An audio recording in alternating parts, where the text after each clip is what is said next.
මුදලාලි පේටියක් දාන්නකෝ. ප්ලේන්ටි දෙන්නම් හැබැයි ණයට නම් බෑ. උඹලා මේ රසාවක් කරන කර ගෙදරට එලා ඉඳලා කොහොමද මේ ණය ගෙවන්නේ? අනික මේ අපිත් මේ පුදුම මාරුවෙන් මේ කඩ කරන් යන්නේ.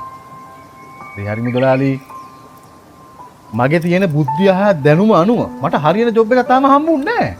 අනික මුදලාලි දන්නවද මට භාෂා කීයක් පුළුවන්ද කියලා? ඕන කඩක් ඉතින් ආයි පුළුවන්. දන්නවද නේද මුදලාලට මම දෙන්නම් ඕන කඩෙන් අඤ්ඤ කරොස්සලා යන. දන්නවනේ.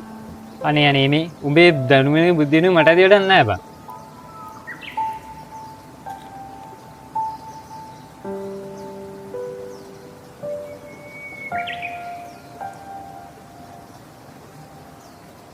තේක මුදලාලි තේකක් ගෙනවද? මේ මුදලාලි අද පත්තරය ආව නේද? ඔය ඔතන තියෙන පත්තරේ තමයි S2 කටේ තියන්න බලන්න.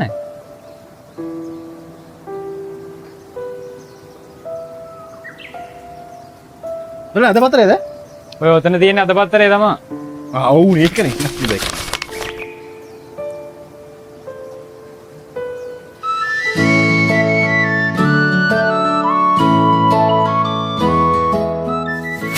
මෙන්න තියෙනවා මට කියාපු ජොබ් එක.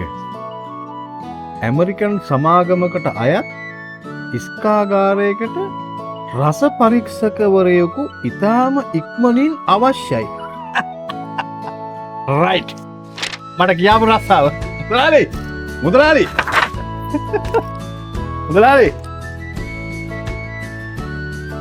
මේ මම ඉක්මනටම ඔයාගේ ණය ගෙවනවා. ණය ගෙවලා උඩුහන් වුණොත් මේ කඩෙත් නම සල්ලියට ගන්නවා.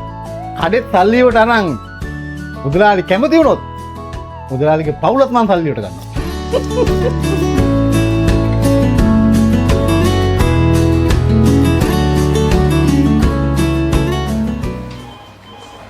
මිස් අතනදේවනි ඊළඟ සම්මුඛ පරිසරයට ඇවිල්ලා ඉන්න කෙනාට එන්න කියන්න පොඩ්ඩක්.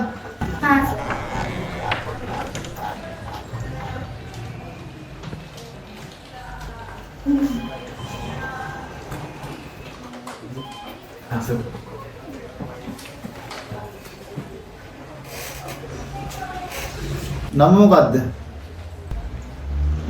අටවන මාටි. ඒ කියන්නේ පළවෙනි ලුයි දෙවෙනි ජෝර්ජ් වගේ පරපුරකින් ආපු කෙනෙක්ද ඔයා? නෑ නෑ සර්. මං ඉතින් අර හැමෝටම අටවන වැඩනේ කරන්නේ. ඒ හින්දා ගමේ හැමෝම මට කියන්නේ අටවන මාටින් කියලා. කසාද බැඳලාද? ඔව් සර්.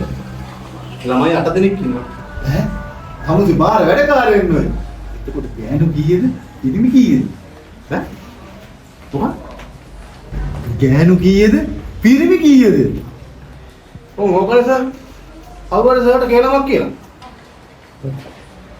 මට ඉතින් කන්න අදින්න දෙන්න පුළුවන් නම් ඉතින් මේ ගාන අවුලක් නැහැනේ. නේද සර්? හරි මට ඒ වලින් ඇති වැඩක් නැහැ. අපේ ආයතනයේ වැඩ කරපු රස පරිස්සකවරයා නැති වුණා. ඒ පුරප්පාඩුව තමයි දැන් අපි මේ හොයන්නේ. මං හිතනවා සර් මට ඒ රැකියාව කරන්න පුළුවන් වෙයි කියලා. අතර දෙමනේ අර පරිස්සමක් එක ගේන්නකෝ. සමෙන්නේ. මේක පරික්ෂා කරලා දෙන්නද?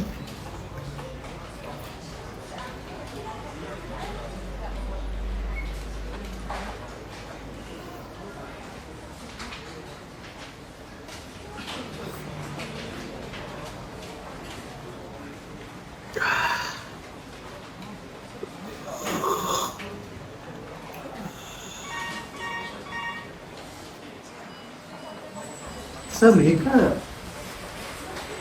අවුරුදු 3ක් විතර පරණ අරක්කුව. මේකේ සැර 121යි. ඒ වුණාට මිනිස්සුන් අතර මේක වැඩි ජනප්‍රියයි. මේකේ නම තමයි සර් ජොන් කේ. ඕකේ ගුඩ්. මිස් අතර දෙමනේ. මේ දෙවනි පරිසරය අරන් එන්න.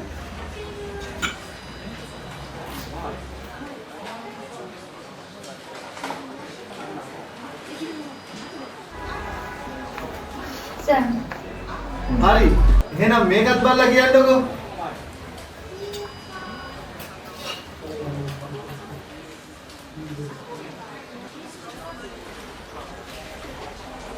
සර් මේක නම් විස්කි වර්ගයක් සර්.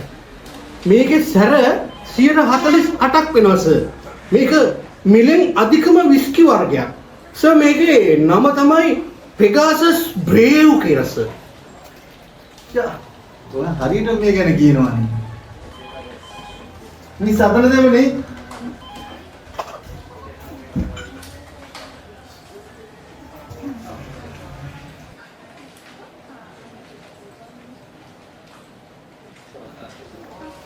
සර් තුන්වෙනි පරීක්ෂණය දිනා.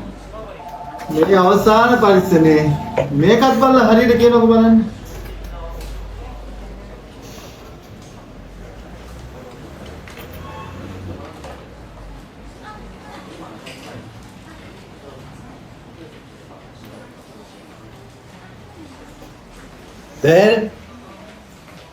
සර් මේක නම් ඇත්තටම වයස අවුරුදු 26ක් වෙනවා. බඩට මාස 3ක් වෙනවා. හම්බෙන්න ඉන්නේ ලස්සන කොළු පැටියෙක්. තාම කවුරුත් මේ ගැන දන්නේ නැහැ සර්. හැබැයි සර් මාව මේ ජොබ් එකට ගත්තේ නැත්තම් මම මේ කොළු පැටියගේ තාත්තා කවුද කියලා මුළු ලෝකෙටම කියනවා ඈ. එහෙම වුණ නැත්තම් මං අටවන මාටින් නෙමෙයි හරි.